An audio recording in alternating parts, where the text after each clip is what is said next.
Hello, everyone.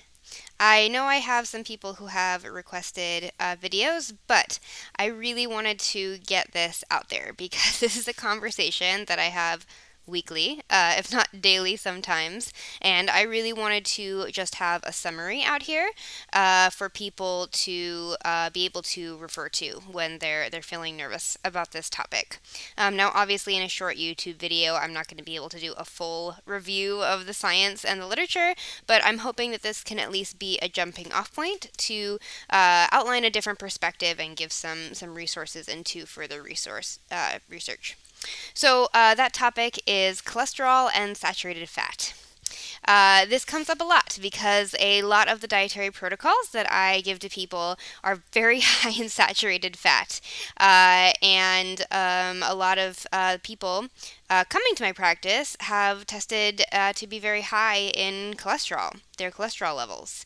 And so there is a lot of concern often when I am promoting these high saturated fat diets, especially for people who already have a high cholesterol or are afraid of developing high cholesterol. Maybe they have a family history of heart disease, things like that. So this is a topic that comes up a lot. So first, I'm going to talk about the role of saturated fat and cholesterol in the body and why it's so important as a part of a diet that promotes the health and healing of the nervous system and the brain. So we'll talk about the function first, and then we'll discuss the criticisms. Every cell membrane in our body is actually made of saturated fat. So, a body that has healthy cells has a good amount of saturated fat because our cells cannot be healthy and they cannot be in integrity without saturated fat. It's very, very important for our health, even on just like a cellular level. Also, every nerve in our body is covered with a sheath of myelin, which protects the nerves and gives it that good, strong health. And this myelin sheath is also made of saturated fat. And so, physiologically speaking, for our nerves to be healthy, we need a lot of saturated fat. We need our body to have a lot of that raw material to continue repairing our nerves. And so, anyone that has any kind of damage in their nervous system, which could be anything from, dysautonomia to MS to neuropathy, all sorts of things. This is a really, really relevant issue. And our brain. Our brain is a huge amount of saturated fat as the raw material that our brain is made of. About 25% of our brain is made of saturated fat.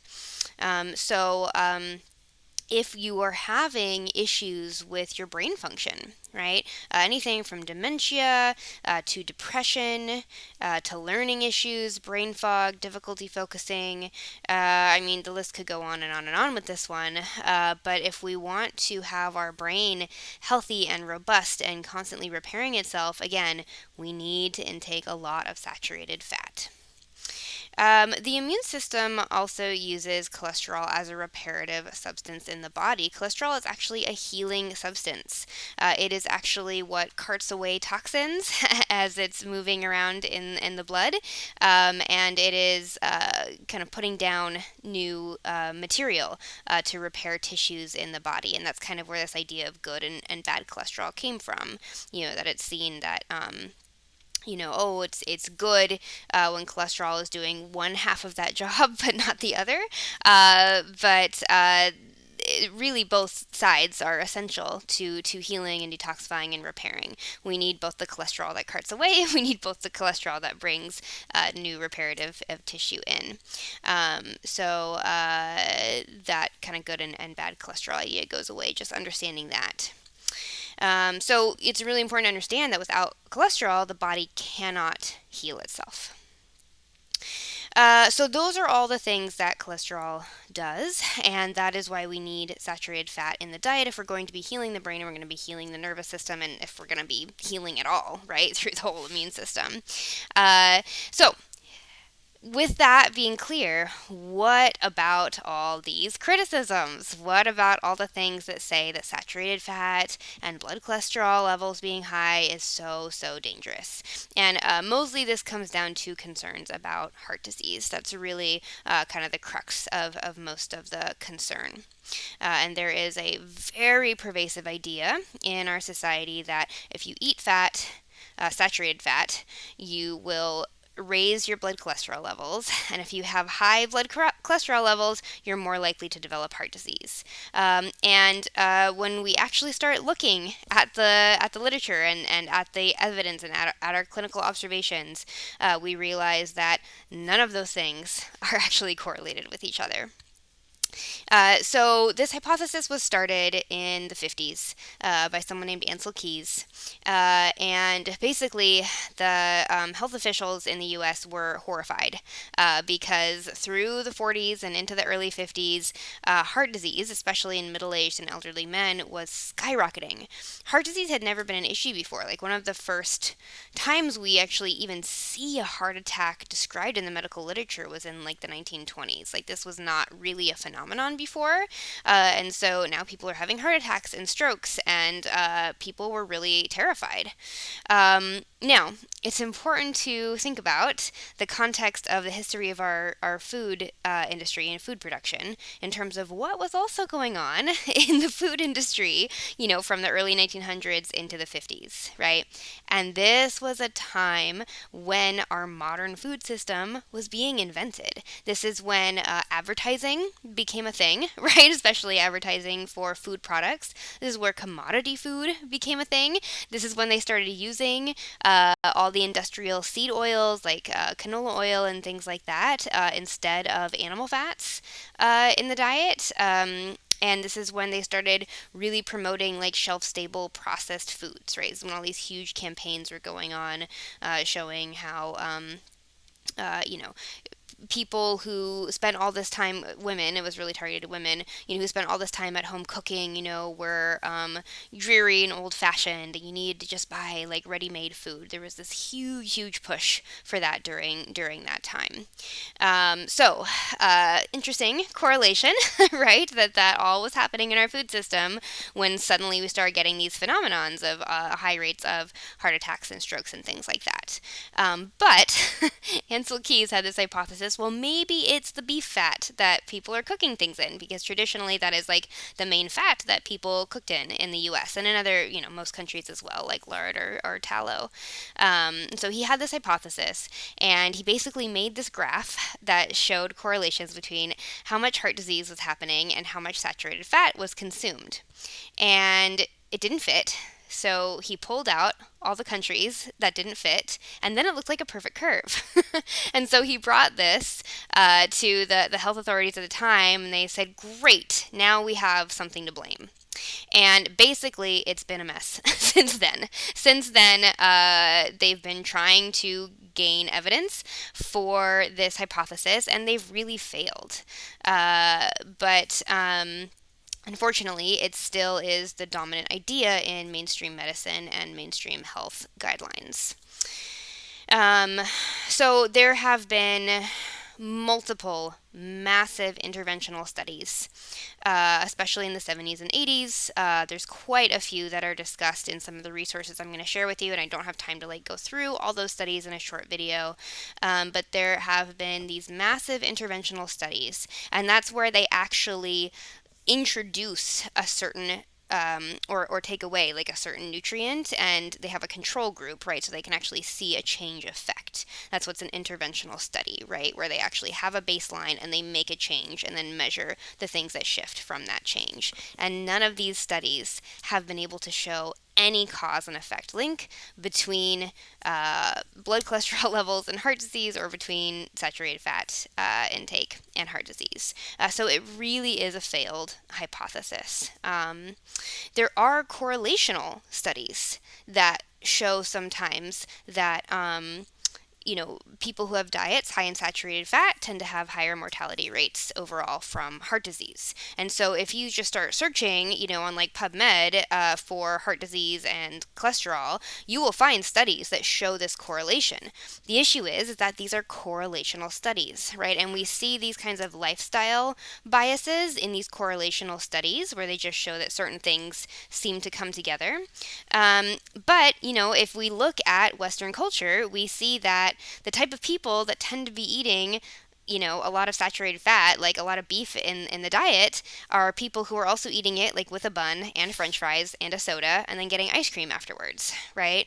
Whereas people who are eating less saturated fat tend to be doing these other healthy lifestyle practices, right? They tend to be more active. They tend to be eating a lot more like organic produce, right? They tend to, use less toxic products in their homes, all these kinds of things, right? And so we kind of get all these factors confused with these kinds of studies. Like we can't tease apart, like, well, is it because of the actual meat in the burger, or is it because of like the bun and the soda that they were eating it with, that there's this correlation with heart disease and mortality. So that's the kind of thing to keep in mind when you are looking at these correlational studies. um, so, studies have also shown that heart disease is not correlated with high blood cholesterol levels. This is the other piece of that. And this was described in clinical literature because there have been a lot of doctors, like cardiologists, that have come forward and been like, look, when I'm opening up these people who have had these massive heart attacks, they are not the ones that are testing with high blood cholesterol levels. And these doctors were finding that it was often people who were testing actually with low blood cholesterol that were coming in with these strokes and heart attacks. And there were many of their patients with high blood cholesterol that weren't ever having these events. And so there's been a lot of questioning in the field as well when doctors weren't seeing these things matching up. And then we also have all sorts of studies, and these are observational studies, right? Again, they're problematic in the ways I was saying before, but they do really poke holes in this. For example, the Maasai, a group I've talked about here before, who have been studied extensively, and actually their health and their lifestyle we have some of the most extensive data on because people have been studying them since like the 30s because they're such a fascinating tribe, and they are notoriously have some of the lowest rates of heart disease in any culture around the world. They also have really low blood cholesterol levels, even though their diet is like 80% saturated fat. We also have a lot of studies of different countries, again, correlational, right? So take it with a grain of salt, but there's a lot of countries, especially like Eastern European countries and things like that show as average intakes of saturated fat go up in their countries, the incidence of heart disease actually goes down. And so it's messy, and it's very clear that these things cannot be exactly correlated with each other. So high levels of blood cholesterol does not equal heart disease. Intake of saturated fat does not equal high blood cholesterol levels, and therefore intake of saturated fat does not equal heart disease, right? None of these things are actually correlated with each other. There's a lot more going on here. So, all that being said, what does cause heart disease? Because obviously this is an epidemic, right? Like everyone has at least one grandparent who has some kind of, heart disease related condition, whether it's, a heart attack or a stroke or something like that. So heart disease is really defined by damage to the blood vessels, right? And this damage is caused by inflammation. So what's causing this inflammatory damage to the blood vessels? It's not cholesterol. Cholesterol is coming in after the fact. Remember I said cholesterol is a reparative tissue that comes in to, or substance that comes in to pull out toxins or damaged tissue and to lay down new healthy tissue. So cholesterol is coming in after the fact. That's not what's causing it. What's causing it are these toxins in highly processed food, these toxins we're encountering in our environment, and chronic infections that are living in our bodies through a compromised and imbalanced immune system and microbiome. These are the causes of the inflammation that leads to heart disease. And what happens is if the body is trying to repair this by sending cholesterol in and trying to repair the damage of these inflamed tissues, but you're continuing to intake all the things that are causing the inflammation and damage, your body's just going to keep bringing in cholesterol, and that is what causes these blockages, right? It's the body trying desperately to keep up with its reparative processes, and then, this other issue happens as a side effect of that. So, that's what truly causes heart disease, and what truly causes high blood cholesterol levels. First of all, high blood cholesterol levels I don't see as an inherently bad thing. I see that as actually protective in a lot of ways. Again, because we need those levels to, have our immune system functioning really well. But really, when we take it from this perspective, it's a marker of how much healing is happening in the body. Right. So, if people are working really hard to heal their nervous system and their brain and their immune system, they're often going to have elevated blood cholesterol levels because your body is using a lot and it's sending a lot to different areas of the body to do all this really important repair work. So often these blood cholesterol levels will just kind of adjust, not related to any dietary change, but in relation to how much acute healing and repair work is happening in the body. So it's not something to be concerned about. It's just a measure of what is going on in terms of repair. So that's my overview on cholesterol and saturated fat and heart disease, and I hope that's helpful to give you kind of an overview of the topic. Like I said, obviously, I try to keep these videos reasonably short, so I couldn't go super into depth about it, but there are some fantastic books. There is the Cholesterol Myth by Uffe Ravnskov. I apologize to any Danish listeners that I'm sure I butchered that name. There's also Put Your Heart in Your Mouth by Dr. Natasha Campbell McBride. And there's a lovely presentation on YouTube by Sally Fallon Morel that is called The Oiling of America. So I'll put that in the description of the video as well. Okay, thanks for listening, everyone.